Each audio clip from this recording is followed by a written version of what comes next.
At Christmas dinner, my son pointed his finger at me and exclaimed, "You are no longer my family." My in-laws burst out laughing as if it were the joke of the year, and his wife raised her glass in a toast. Finally! Everyone was waiting for my defeat, but I just smiled and calmly said, "Look under the table." What was lying there turned their lives upside down forever. Before we continue, please subscribe to the channel and let us know where you are listening in the comments. Dad, you've become a burden to all of us. Michael's words hit me like a physical blow. I sat in my favorite armchair, the evening newspaper sliding from my lap onto the hardwood floor. My son stood by the fireplace, pointing at me with the same finger he'd used as a child to blame his sister for broken toys. Papers covered our coffee table, glossy brochures with smiling elderly faces, cost calculations in Ashley's neat handwriting. Legal documents I didn't recognize. "What are you talking about?" My voice sounded foreign, smaller than usual. Ashley leaned forward on the couch, arms crossed tightly. "We've done the research, James. Sunset Manor has excellent reviews and fits the budget." Budget? My hands gripped the armchair's worn leather arms. "Since when do we discuss budgets for me?" "Since you lost your job 2 weeks ago and haven't told us your plan." Michael began pacing, avoiding my eyes. "Since Mom died and left us responsible for you." The fireplace crackled behind him, casting dancing shadows across his face. In that flickering light, he looked like a stranger wearing my son's features. "I'm 64, not 94. I tried to stand, but my legs felt unsteady. "I can find another position." Ashley's laugh was sharp as winter wind. "In this economy, at your age, be realistic." She pulled out her phone, fingers dancing across the screen while discussing my future. The casual cruelty of it stunned me into silence. "Your time has passed, James." Michael stopped pacing and finally looked at me directly. "We can't keep carrying you anymore." Carrying me? For 30 years, I'd worked 60-hour weeks to pay for Michael's college, his wedding, his down payment. I'd covered Ashley's parents' medical bills when Robert lost his insurance. Every family emergency, every unexpected expense, they'd all landed on my desk. "The facility takes new residents on the 1st of every month." Ashley's voice was businesslike, efficient. "We can move you in December 1st. Move me. Like furniture. Like a problem to be solved. The grandfather clock in the corner ticked steadily, marking seconds of my dismantled life. Outside, November wind rattled the windows of the house I'd bought, the house they now planned to sell. "I need time to think." My words came out as a whisper. "There's nothing to think about." Michael gathered the brochures into a neat stack. "The decision's made. We'll help you pack next weekend." They stood in unison, like actors finishing a rehearsed scene. Ashley smoothed her skirt while Michael straightened his tie. Both avoided looking at me as they moved toward the door. "We'll call tomorrow about the arrangements," Ashley said over her shoulder. The front door closed with a soft click. Their car engine started and faded into the distance. I remained in my chair, staring at the scattered papers they had left behind. One brochure had fallen face up near my feet. Sunset Manor, where every day is a new beginning. An elderly man smiled up at me from the glossy cover, his eyes empty of the life mine still held. My hands trembled slightly as I reached down to pick it up. 15 minutes passed before I could move. The brochure lay crumpled in my fist, its cheerful promises reduced to wrinkled mockery. My legs felt disconnected from my body as I pushed myself up from the armchair and walked through the hallway toward my office. The hardwood floors creaked with each step, sounds I'd never noticed in 30 years of living here. Past the family photos lining the walls, Michael's graduation, his wedding, Ashley's smile that never reached her eyes even then. Each frame now felt like evidence of my own foolishness. My office door stood slightly ajar. Inside, the familiar smell of paper and leather welcomed me like an old friend. I switched on the desk lamp, casting a pool of yellow light across the mahogany surface where I'd planned our family's financial future for decades. The filing cabinet keys hung on their usual hook. My hands had stopped trembling. Let's see what 30 years of generosity looks like on paper. The metal drawer slid open with a satisfying click. File folders stood at attention, labeled in my neat handwriting. College expenses, house payments, medical bills, weddings. Each tab represented thousands of dollars flowing from my accounts to theirs. I pulled Michael's college file first. Tuition receipts, room and board statements, book allowances, 4 years at Washington State University, plus that extra semester when he changed majors. The calculator on my desk came alive under my fingers. 32,000, 48,000, 39,000. Each year's total hit harder than the last. The final sum made me pause. $168,000, more than many people earned in 4 years. Spent on a son who now called me a burden. The house file came next. Down payment records, closing costs, that emergency loan when Michael lost his first job and couldn't make mortgage payments. Ashley had been pregnant then, they had said, needed stability, $60,000 down payment, $15,000 closing costs, $22,000 in emergency loans. The wedding folder felt heavier than the others. Catering invoices, flower arrangements, venue deposits. Ashley had insisted on something memorable. She'd gotten her wish. Memorable for the man who'd paid for it. $18,000 for venue, $12,000 for catering, $8,000 for photography. My calculator displayed numbers that would have bought me a comfortable retirement. Instead, they'd bought me a one-way ticket to Sunset Manor. But the medical bills folder revealed the deepest cut. Robert and Martha Johnson's cancer treatments, heart surgeries, prescription costs. I'd stepped in when their insurance failed, believing family took care of family. $43,000 for Robert's surgery, $28,000 for Martha's chemotherapy, $17,000 in prescription costs. The papers spread across my desk like accusations. Each receipt, each canceled check, each bank statement told the same story. James Collins, the family's personal ATM. For 15 years, I'd written checks without question, believing investment in family meant investment in love. My computer screen glowed as I logged into my banking accounts. The electronic records confirmed what the paper trail had already whispered: over $850,000 in family expenses, enough to buy 3 houses in Spokane, enough to fund several comfortable retirements. They called me a burden. The irony tasted bitter. I'd spent decades carrying their burdens while they planned to discard me like expired medication. Tom Clark's business card sat in my desk drawer where it had waited for 5 years. My old college roommate had become one of Spokane's most respected estate attorneys. He'd handled my wife's will, had offered his services again during my recent unemployment. I picked up the card, running my thumb across the embossed letters. Tom would understand the numbers spread before me. More importantly, he'd understand what they meant in legal terms. The clock on my desk read 10:15 p.m. Too late to call tonight, but tomorrow would bring different conversations. Conversations about financial obligations and family responsibilities, about who really owed whom. I leaned back in my chair, surrounded by evidence of my generosity and their greed. The nursing home brochure lay forgotten in the living room, but its message echoed in my mind, where every day is a new beginning. They had no idea how right they were. Sleep had eluded me that night. By 7 a.m, I sat at my kitchen table with Tom's business card, the coffee growing cold as I rehearsed what to say. When I finally dialed his number at 8:30, his secretary scheduled me for 2 o'clock. The drive downtown took 25 minutes through November drizzle. Tom's law firm occupied the 15th floor of the Paulson building, where brass nameplate S gleamed against dark wood paneling. I carried my briefcase like armor, filled with 30 years of financial documentation. James Collins to see Tom Clark. The receptionist's smile was professional, efficient. Within minutes, Tom emerged from the corridor, his hair grayer than I remembered, but his handshake as firm as ever. "James, come in, come in." His office overlooked the Spokane River, floor-to-ceiling windows framing the gray November sky. Legal volumes lined the walls, diplomas and certificates creating a tapestry of professional achievement. I settled into the leather client chair, my briefcase clicking open with mechanical precision. "Tom, tell me honestly, what can I do legally?" He raised an eyebrow, leaning back in his chair. "That depends entirely on what's happened. Start from the beginning. My family wants to put me in a nursing home." The words felt clinical, stripped of their emotional weight. They made this decision without consulting me, after I'd been supporting them financially for decades. I spread the documents across his mahogany desk. Bank statements, tuition receipts, mortgage payments, medical bills.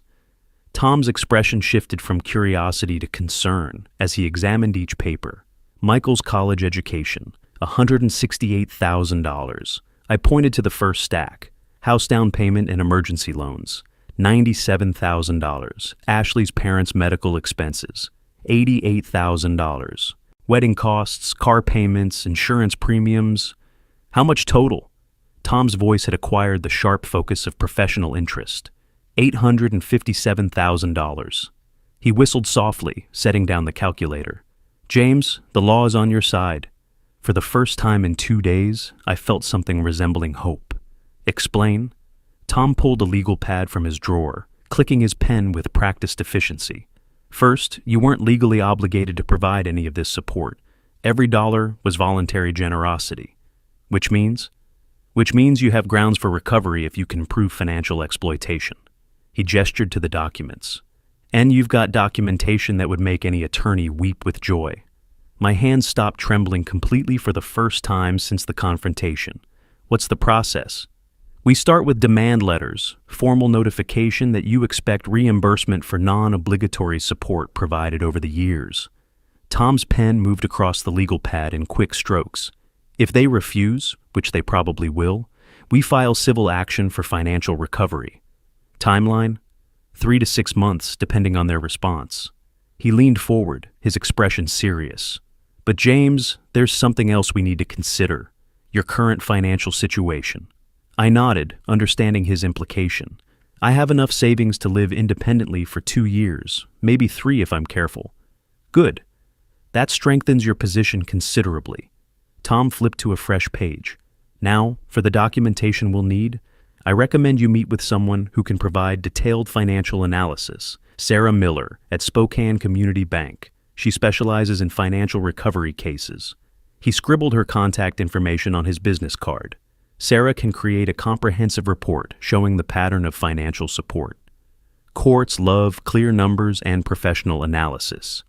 When should I contact her? Tomorrow morning. I'll call ahead, let her know you're coming. Tom gathered the documents into neat piles. James, I want you to understand something important. This isn't about revenge. It's about justice. Justice. The word resonated with possibilities I hadn't considered. We shook hands at his office door, my briefcase now containing copies of his notes and Sarah Miller's contact information. The elevator descended through floors of professional ambition, carrying me toward a future I was finally prepared to fight for. Outside, the November drizzle had stopped. Spokane's downtown streets gleamed with reflected light, and for the first time in days, I noticed my reflection in the building's glass doors looked like a man with a plan. That evening, I reviewed Tom's notes until midnight, memorizing every detail of my guarantor rights. Sarah Miller answered my call at 9 sharp the next morning, her voice carrying the same professional warmth I remembered from our years working together. James, Tom mentioned you might need some banking assistance. By 10 o'clock, I sat across from her desk at Spokane Community Bank's main branch, the familiar hum of financial activity surrounding us.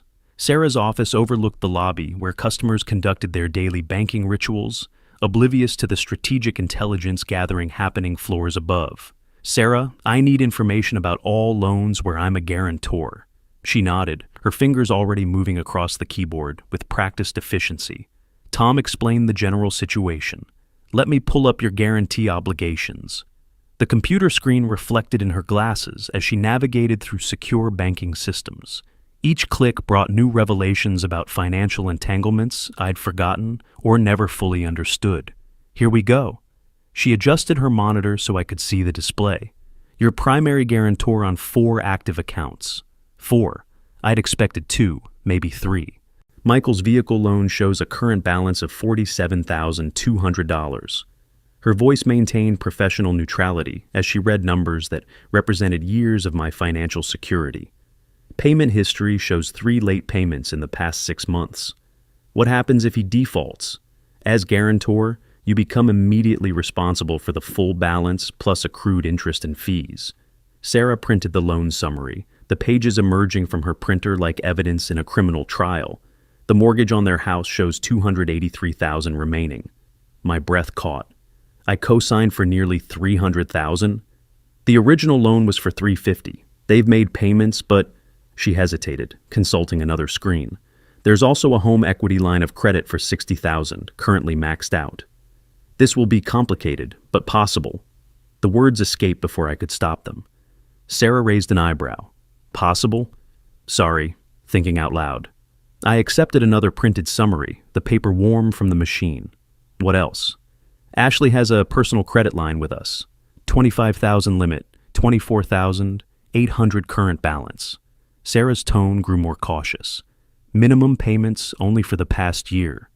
The numbers accumulated like storm clouds. Every figure represented my potential financial obligation, money I'd be legally required to pay if my family continued their pattern of financial irresponsibility. Total exposure? Sarah's calculator clicked rapidly. $415,200 in active guarantees. Nearly $500,000 hanging over my head like a sword, held by people who wanted to discard me in a nursing home. Sarah, what are my options as guarantor? Legally, you can demand full payment at any time if you believe the borrowers are financially unstable. She leaned back in her chair, choosing her words carefully. You can also request removal as guarantor, though that requires lender approval and borrower agreement. And if they refuse, you remain liable until the loans are satisfied. Sarah gathered the printed documents into a neat folder. James, may I ask what prompted this inquiry? Let's call it risk management. She understood immediately, her banker's instincts recognizing strategic financial planning when she saw it. If you're concerned about your exposure, I'd recommend getting a comprehensive financial profile on all parties involved. How would I do that? Private financial investigation. David Brooks specializes in family financial assessments for legal purposes. Sarah wrote his contact information on her business card. He's thorough, discreet, and his reports hold up in court. David Brooks. Another piece in the growing puzzle of my family's financial vulnerabilities. I stood, shaking Sarah's hand while carefully organizing the loan summaries in my briefcase. $400,000 in leverage, documented by a major financial institution, witnessed by a banking professional who could testify to my guarantor status. Thank you, Sarah. This has been extremely illuminating. Good luck, James. Whatever you're planning, those numbers give you considerable legal standing. Outside the bank, November air sharp against my face, I realized the scope of my family's financial dependence had grown far beyond my historical generosity. They weren't just ungrateful recipients of my past support. They were current debtors whose financial stability depended entirely on my continued cooperation. David Brooks's business card felt significant in my pocket as I walked to my car. The investigation was expanding beyond simple revenge into comprehensive financial intelligence gathering. My phone buzzed with a text message. Michael. Dad, we need to talk about next steps for the move. I deleted the message without responding. Let them wonder about my silence while I gathered more ammunition. I spent that evening researching private investigators online, reading reviews and comparing credentials. David Brooks's website impressed me with its professional tone and emphasis on legal compliance. His background as a former detective with the Spokane Police Department added credibility I needed. The drive to his office took me across town to a modest strip mall where small businesses operated quietly behind tinted windows. Brooks' investigations occupied a corner unit, its simple sign promising discreet professional services. Inside, the office felt practical rather than polished. Filing cabinets lined one wall, while a computer setup dominated David's desk. Certificates and licenses hung in neat frames, establishing his credentials without ostentation. Mr. Collins, David Brooks. His handshake was firm, his assessment of me immediate and professional. Please, have a seat. David appeared younger than his 48 years, with the alert posture of someone accustomed to observing details others missed. His notepad lay ready beside a digital recorder, both tools of a trade I was about to engage. David, I need to know everything about their spending. He leaned back, pen poised above the notepad. Before we discuss methods, help me understand the situation. Who are they, and why do you need this information? I opened my briefcase, extracting Sarah's banking summaries and Tom's legal notes. My son and daughter-in-law want to put me in a nursing home.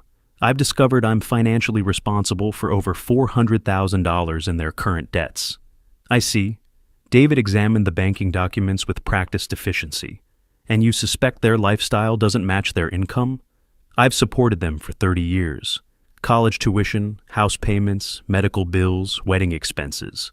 I pointed to specific figures on the loan summaries. Now, I need proof of how they're spending money while claiming they can't support me. David made detailed notes, his questions precise and relevant. What specific evidence would be most useful for your situation? Documentation of extravagant spending, restaurant bills, shopping trips, entertainment expenses, anything showing they live beyond their means while my money subsidizes their lifestyle. That's definitely achievable through legal surveillance methods. He flipped to a fresh page. Public observation, social media monitoring, spending pattern documentation. Are you sure you want to know this? The question carried weight beyond its simple words. Once I crossed into hiring someone to spy on my family, there would be no pretending this was about justice rather than revenge. I'm certain. Timeline? 2 to 3 weeks for comprehensive documentation. I can provide their addresses, work schedules, vehicle information. David's pen moved steadily across the notepad. Cost is $40 per hour plus expenses, estimated total around $3,000 for complete surveillance. $3,000, less than I'd spent in Michael's senior year textbooks. What about legal admissibility?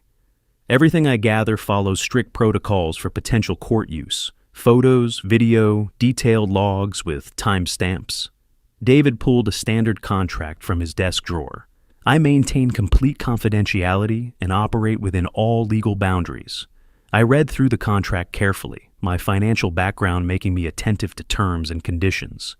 Professional investigation services, legal compliance guaranteed, evidence suitable for family court proceedings.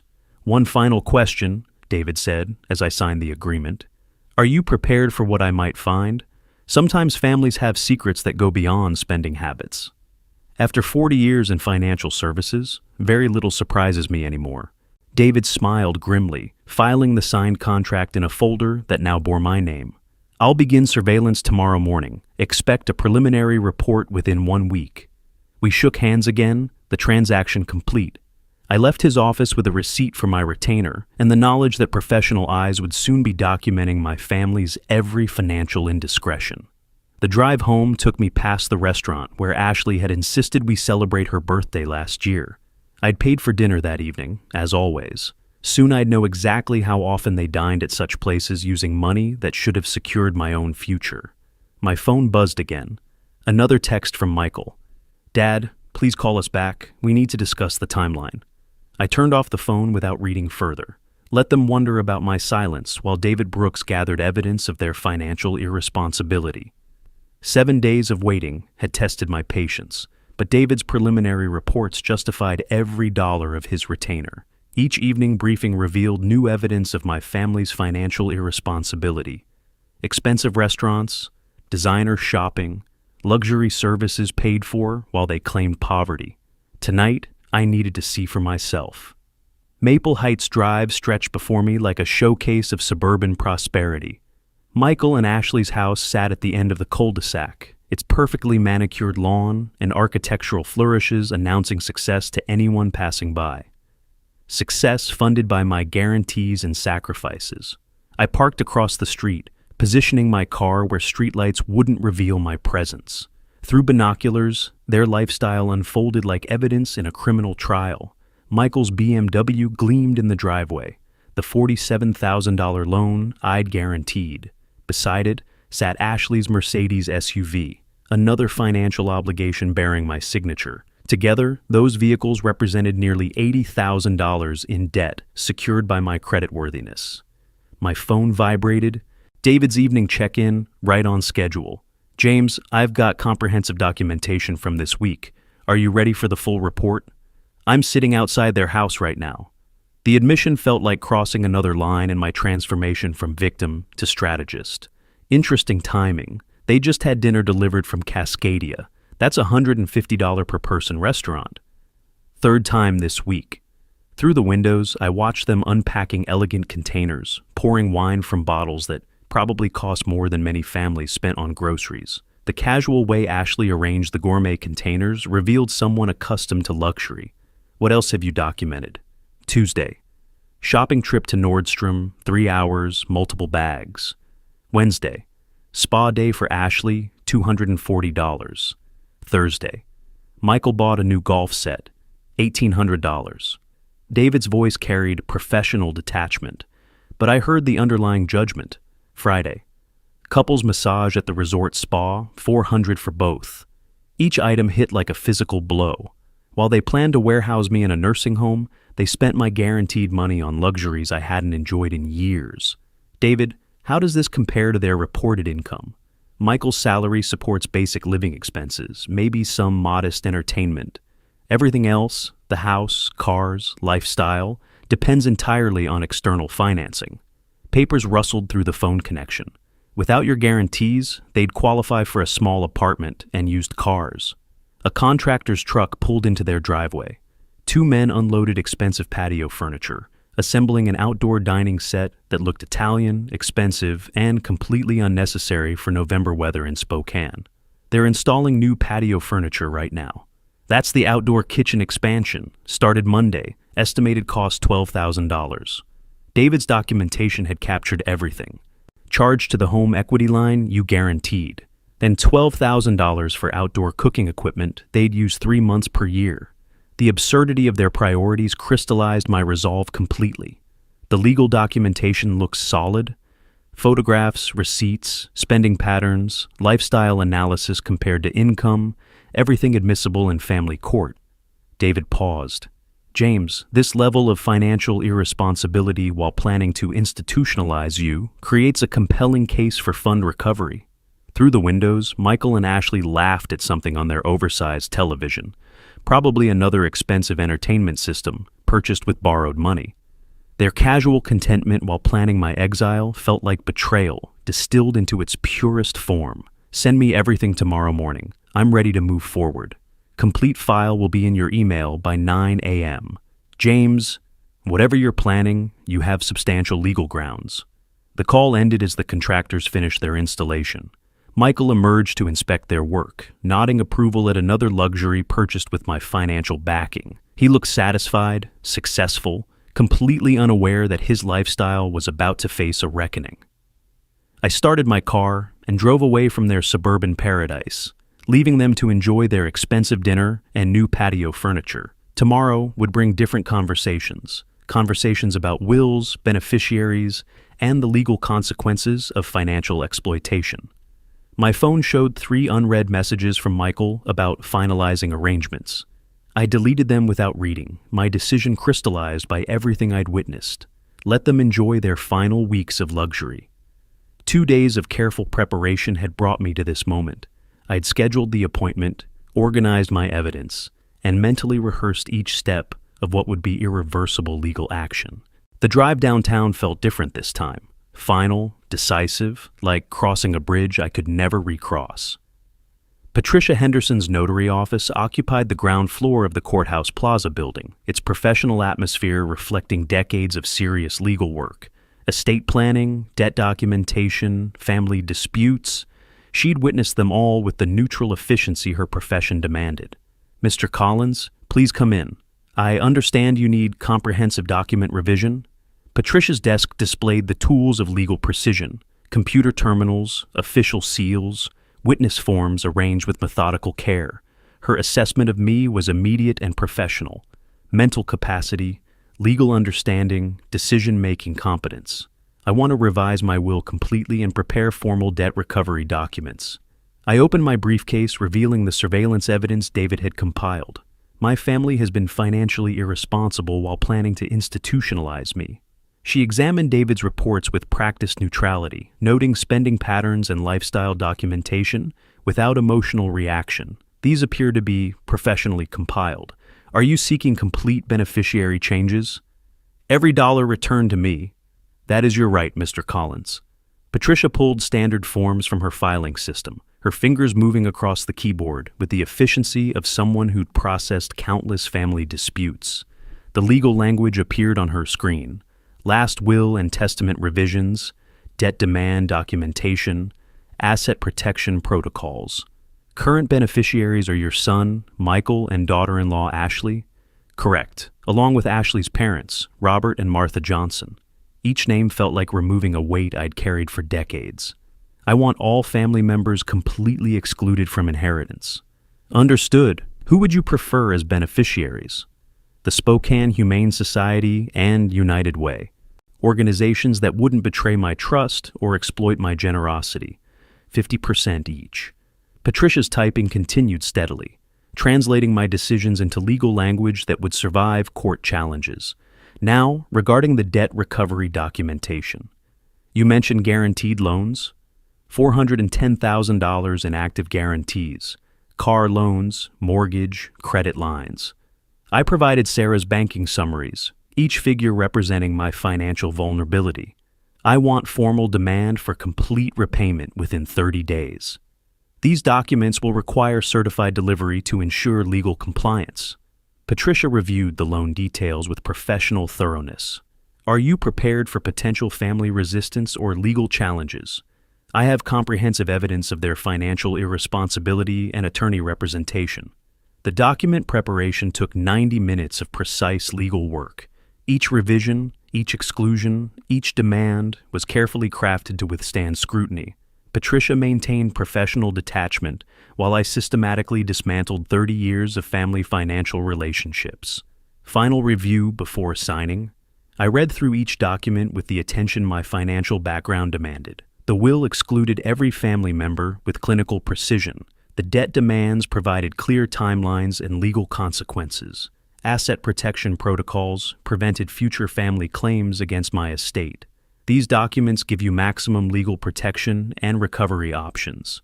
Patricia arranged the papers for signing, her witnesses already positioned. The 30-day notice period begins upon certified delivery. My signature felt decisive on each page. 30 years of financial sacrifice, transformed into legal weapons against the people who'd planned to warehouse me. The official seal pressed into the documents with satisfying finality. Copies for your records, originals for legal filing. Patricia organized the completed documentation with professional efficiency. The debt demands will be sent via certified mail today. I left her office carrying legal documentation that would transform my family's comfortable assumptions into financial emergency. The 30-day countdown had begun, though they wouldn't realize it until tomorrow's mail delivery. Outside, Spokane's November sky looked clearer than it had in weeks. Soon, very soon, Michael and Ashley would discover that their luxury lifestyle had an expiration date. 2 days of legal processing had culminated in this afternoon's appointment at Spokane Community Bank's credit headquarters. I sat in the conference room with 3 senior loan officers, my notarized documents spread across their mahogany table like weapons in a carefully planned assault. Mr. Collins, these guarantor demand letters appear to be in perfect legal order. Margaret Stevens, the senior credit manager, reviewed each document with professional resignation. You're requesting immediate acceleration on all 4 guaranteed loans. All loans must be repaid within 30 days. The loan officers exchanged glances that spoke volumes about what they knew and what I was about to unleash. Michael and Ashley's financial house of cards was about to collapse, and the banking system would be my enforcement mechanism. The mortgage alone is $283,000. Stevens pulled up their account on her computer screen, numbers that represented my family's lifestyle displayed in stark digital reality, combined with vehicle loans and credit lines. $410,200.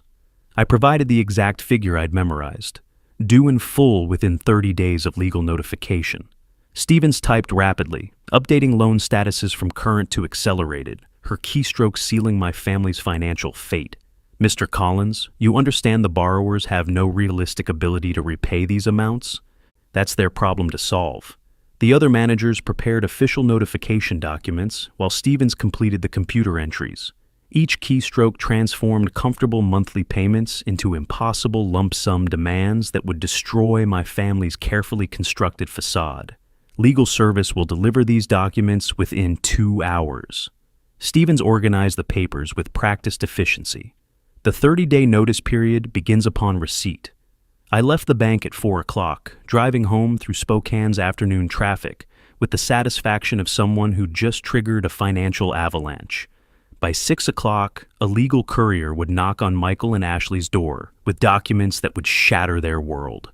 The phone rang as I pulled into my driveway. Michael's name appeared on the display, but I let it go to voicemail. Then Ashley called, then Michael again. The desperate pattern had begun. At home, I poured myself a glass of wine and waited. The courier would have reached their house by now, and they would be reading the demand letters with growing horror. 30 days to repay $400,000, or face foreclosure, repossession, and financial ruin. My phone buzzed with a text message from Ashley. "James, we need to talk immediately. There's been some kind of mistake." No mistake. 30 years of careful financial planning, systematically executed through the legal system they'd never bothered to understand. Another call from Michael. Another voicemail I didn't answer. Then a text. "Dad, please call us back. This is urgent." The urgency was entirely one-sided now. For weeks, I'd been the one seeking communication, cooperation, respect. Now they needed me, and I held all the power in our relationship. A third phone call, this one lasting until voicemail cut them off. I could imagine their panic, their desperate calculations, their growing realization that the comfortable lifestyle I'd subsidized was about to evaporate. The wine tasted better than any I'd enjoyed in years. My doorbell rang at 7:30. Through the window, I could see Michael's BMW in my driveway, the same luxury vehicle whose loan I'd just called due. I didn't answer the door. "Dad, please, we need to talk." Michael's voice carried through the house, tinged with panic I'd never heard before. "This is crazy, but we can't possibly do that." Ashley's voice joined his. "James, please open the door. We can work this out." I finished my wine and moved to the back of the house, away from their desperate pleas. Let them stand on my doorstep begging for mercy they'd never shown me. Let them experience the helplessness I'd felt when they planned to warehouse me in a nursing home. The doorbell continued ringing intermittently for 20 minutes before their car finally pulled away. My phone showed 15 missed calls and 12 unread text messages. Tomorrow would bring different conversations. Conversations where I held every advantage and they had none. The drive home from the bank had been triumphant, but the real satisfaction came from what I knew was waiting.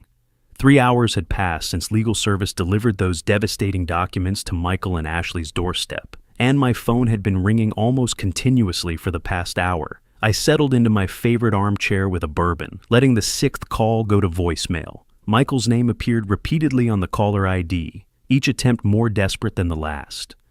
The power dynamic that had governed our relationship for 30 years had completely reversed in a single afternoon. On the 7th attempt, I answered, "Dad, thank goodness you picked up." Michael's voice carried a panic I'd never heard before. "There's been some terrible mistake with the bank. They're saying we owe $400,000 immediately." No mistake. The silence stretched for several seconds as he processed my calm response. But this is impossible. The payments are current. We've never missed. I called the loans due, all of them." "You... what?" Ashley's voice joined the call, shrill with disbelief. "James, you can't do this. We have contracts. Read the fine print. Guarantor can demand immediate repayment at any time." Another silence, filled with the sound of rustling papers as they frantically searched their loan documents for escape clauses that didn't exist. "Dad, we were wrong. Forgive us." Michael's voice cracked. "The nursing home thing. We were stressed. We didn't mean... Yes, you were wrong, but it's too late." "Please!" Ashley had taken the phone, her composure completely shattered. "We can work this out. We'll forget about the nursing home. You can live with us." The irony was exquisite. 2 weeks ago, they'd planned to warehouse me against my will. Now they wanted me to rescue them from the consequences of their financial irresponsibility. "You called me a burden." "We were wrong. We were so wrong." Michael was back on the line, his voice breaking with desperate emotion. "You're not a burden. You're our family. We love you." Love. The word they'd never used during 30 years of taking my money. "James, please." Ashley's voice dissolved into tears. "We'll lose everything. The house, the cars, everything we've worked for. Everything I worked for." The phone went quiet, except for Ashley's muffled sobbing. I could hear Michael whispering frantically in the background, probably calculating their impossible situation. Their monthly income couldn't cover $400,000 in 400 years, let alone 30 days. "Dad, there has to be something we can do." Michael's voice had become smaller, quieter, the voice of a child seeking mercy from a parent. Some arrangement, some payment plan. "The legal documents are final. But we're family." Ashley had grabbed the phone again. "You can't destroy your own family. You destroyed this family when you decided I was disposable." The conversation continued for another 20 minutes, cycling through denial, bargaining, anger, and back to desperate pleading. They offered everything they'd previously withheld: respect, inclusion, even moving me into their house as an honored guest rather than unwanted burden. Each offer met the same cold response: too late. "Think about Christmas dinner next week," Michael said finally, grasping at emotional straws. "Ashley's parents will be there, my cousins, everyone. We can announce that you're moving in with us instead of the other thing. Christmas dinner, how perfect. I'll be there." Relief flooded Michael's voice. "So, you'll work something out? You'll call off the loans?" "I'll be there for dinner. The loans stand." I hung up while they were still protesting, still pleading, still offering concessions that would have prevented this entire situation if they'd been genuine 2 weeks ago. The bourbon tasted like victory. Next week's Christmas dinner would provide the perfect audience for the final act of this carefully orchestrated drama. Let their extended family witness the consequences of betraying the man who'd supported them for 3 decades. My phone rang again. This time, I didn't answer. 25 days had passed since my family's desperate phone calls, and tonight's Christmas Eve dinner would be my final performance. I arrived at Michael and Ashley's house carrying a leather portfolio that contained the culmination of 30 years of careful documentation. The dining room sparkled with holiday decorations that couldn't mask the underlying tension. Ashley's parents, Robert and Martha, sat beside Michael's cousin Jenny and her husband. Everyone exchanged pleasantries while avoiding the obvious question: why had James Collins suddenly agreed to join them after weeks of silence? "Dad, thank you for coming." Michael's voice carried forced warmth as he carved the ham. "This means everything to us." I smiled and said nothing, positioning my portfolio discreetly beside my chair. Conversation flowed around safe topics: weather, holiday plans, Jenny's new job, while Ashley and Michael exchanged meaningful glances. They'd planned something, coordinated their approach for maximum social pressure. I could feel it building like storm clouds. "James, the grandchildren were asking about you," Martha offered hopefully. "They miss their grandfather?" "How thoughtful." Halfway through dinner, Michael set down his fork with theatrical precision. The table's attention focused on him as he cleared his throat. "Everyone, Ashley and I have an announcement." He looked around the table, ensuring maximum audience engagement. "We want you all to witness this. Here it comes. Dad, we've tried everything. Phone calls, letters, begging for mercy." Michael's voice grew louder, more performative. "But you've chosen money over family. You've chosen cruelty over forgiveness." Ashley joined the attack, her voice shaking with practiced emotion. "For 30 years, we've loved you, respected you, included you in everything. And now, when we need understanding most, you've turned your back on us." The guests shifted uncomfortably, unsure whether to intervene or witness this family destruction. "So, we want everyone here to know." Michael stood, pointing across the table like a prosecutor delivering final judgment. "You are no longer my family." "Finally," Ashley added, her voice breaking with strategic tears. The table fell into shocked silence. Robert and Martha looked mortified. Jenny stared at her plate, wishing she were anywhere else. I folded my napkin calmly and smiled. "How interesting." "That's all you have to say?" Michael's face reddened. "We're cutting you out of our lives forever. Look under the table." The confusion was immediate. Everyone leaned forward, trying to understand my calm response to their dramatic disownment. I reached down and retrieved my portfolio, placing it on the table beside the Christmas centerpiece. "Since we're making announcements, I have a few documents that might interest everyone." I opened the portfolio methodically, extracting papers organized in perfect order. First, my new will, executed last month. I placed it where everyone could see. Michael and Ashley have been removed as beneficiaries. Everything goes to charity. Martha gasped. Robert's face went pale. Second, banking documents showing that I called due all loans I guaranteed for this family. I spread the foreclosure notices like playing cards.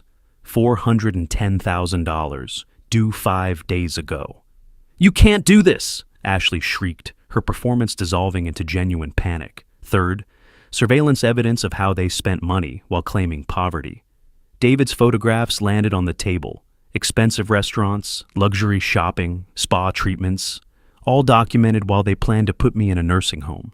Jenny picked up one of the photos, her expression shifting from confusion to disgust. You were eating at Cascadia 3 times a week? The mortgage company begins foreclosure proceedings tomorrow, I continued, consulting my timeline. Vehicle repossession starts Tuesday. Credit accounts close Wednesday. The silence stretched until Robert finally spoke. Michael, is this true? He's destroying us. Michael's composure cracked completely. Our own father is destroying his family. Your own father, I corrected quietly, whom you called a burden and tried to institutionalize. I gathered the documents back into my portfolio while the table absorbed the full scope of what they had witnessed. Michael and Ashley sat in devastated silence, their public humiliation complete. Merry Christmas, everyone. Jenny picked up the will first, her face growing pale as she read the legal language that excluded Michael and Ashley from my estate entirely. James, this says everything goes to charity. Correct. Robert reached for the bank documents, his weathered hands trembling as he examined the foreclosure notices. Michael, these papers show you owe over $400,000. Immediately. We can't pay that. Ashley's voice cracked. Nobody could pay that. Martha held one of David's surveillance photographs, Michael and Ashley dining at an expensive restaurant while I sat alone in my house, planning their nursing home placement. You were eating out every night while discussing putting your father away? It's not what it looks like, Michael started weakly. What does this mean? Jenny asked, pointing to the debt acceleration clause. It means the game is over. I explained with clinical precision how guarantor rights worked, how 30 years of supporting their lifestyle had given me complete financial control over their future. Each document told part of the story: the college tuition I'd paid, the house down payment, the endless stream of money flowing from my accounts to fund their comfortable existence. $857,000, I said quietly. That's what I gave them over 3 decades, plus another $400,000 in guaranteed debts. The room fell silent except for Ashley's quiet sobbing. And they wanted to put you in a nursing home? Robert's voice carried disbelief and growing anger. They called me a burden, said my time had passed. I gestured toward the documents scattered across the Christmas dinner table. While living in a house I helped purchase, driving cars I guaranteed, enjoying a lifestyle my money made possible. Jenny examined the surveillance evidence with growing disgust. These receipts show hundreds of dollars spent on single meals. While planning Dad's institutionalization, Michael added bitterly, his voice flat with defeat. We've lost everything. Ashley looked up from the foreclosure notices, mascara streaking down her cheeks. 5 days, I confirmed. The mortgage company begins proceedings Tuesday. Vehicle repossession follows Wednesday. Martha set down a bank statement showing their maxed-out credit lines. How could you live like this while planning to abandon the man who supported you? Michael had no answer. His carefully constructed world of borrowed luxury was collapsing in real time before witnesses who would never view him the same way again. The surveillance shows spa treatments, golf equipment purchases, outdoor kitchen installations, I continued methodically, all charged to credit lines I guaranteed, while they researched nursing homes for the inconvenient father. Robert studied the legal documents with the attention of someone trying to understand how his daughter had participated in such calculated betrayal. Ashley, how could you support this? We thought he'd be happier there, she whispered. Happier or just out of your way? The question hung in the air like smoke from extinguished Christmas candles. Jenny gathered the papers into neat stacks, her expression shifting from confusion to understanding to disgust. James, I had no idea. None of us knew how much you'd sacrificed. They made sure of that. Michael stared at his empty plate, his public humiliation complete. The man who'd pointed across this same table 40 minutes ago, declaring me no longer family, now sat broken by the weight of 30 years of documented ingratitude. What happens now? Martha asked quietly. Now they face the consequences of their choices. I stood and retrieved my portfolio, sliding the damning documents back into their organized sections. The legal system will handle the rest. The Christmas dinner that had begun with their attempted public shaming of me was ending with their complete exposure and destruction. Every guest now understood exactly who had betrayed whom and why justice had finally arrived at their door. I moved toward the front entrance, leaving them to process the wreckage of their carefully constructed lies. 1 month had passed since Christmas dinner, and my new apartment overlooked Spokane's riverfront park instead of the neighborhood where I'd spent 30 years funding someone else's dreams. The moving boxes were finally unpacked, and my modest living room felt more like home than that house ever had. Morning coffee tasted better when nobody expected me to pay for their mistakes. The phone rang at 10:30, Tom's name appearing on the caller ID. Our monthly check-ins had become routine since the legal proceedings concluded. "James, how are you settling in?" "Better every day." I set down my coffee cup and settled into the comfortable armchair I'd bought without asking anyone's permission. "The view here is spectacular." "Good to hear. I'm calling with the final report on your case." Papers rustled through the phone connection. All foreclosure proceedings completed successfully. The house sold last week. "And Michael and Ashley?" "Moved to a 2-bedroom apartment near the airport. Michael's working at a car dealership now. Commission only. Ashley took a job at a retail store." Tom's voice carried professional satisfaction. No more spa treatments or expensive restaurants. Learning to live within their means. Exactly what they should have been doing all along. Through my window, I watched joggers following the park's trails, people choosing healthy activities instead of expecting others to fund their entertainment. Simple pleasures that cost nothing but provided genuine satisfaction. Any legal challenges to the will or debt recovery? None. Your documentation was too thorough for any attorney to contest. Tom paused, and I could hear him smiling. The surveillance evidence alone would have convinced any judge that justice was served, rather than revenge. Justice. The word still resonated with perfect accuracy. What about the inheritance beneficiaries? Spokane Humane Society and United Way both received their documentation. They're planning recognition ceremonies next month if you're interested in attending. I might do that. Recognition for 3 decades of sacrifice, finally directed toward recipients who would appreciate rather than exploit generosity. Organizations that helped others instead of helping themselves to my bank account. "James, I have to ask, any regrets about how everything unfolded?"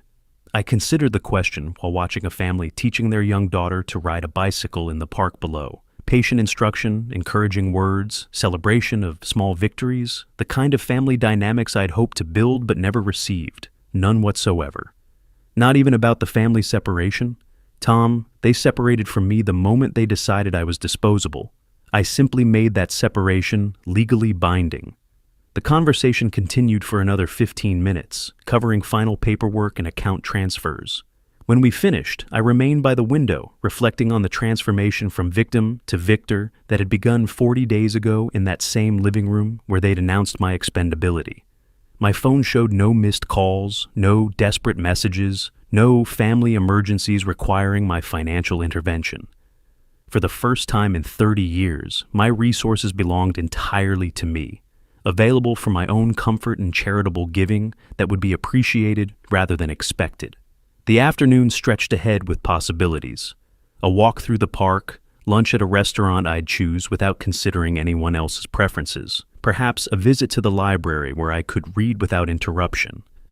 Simple pleasures that felt revolutionary after decades of family servitude. Outside my window, the Spokane River flowed steadily eastward, carrying away winter debris and making room for spring's new growth. Change was natural, necessary, and ultimately beneficial for everyone willing to adapt to reality.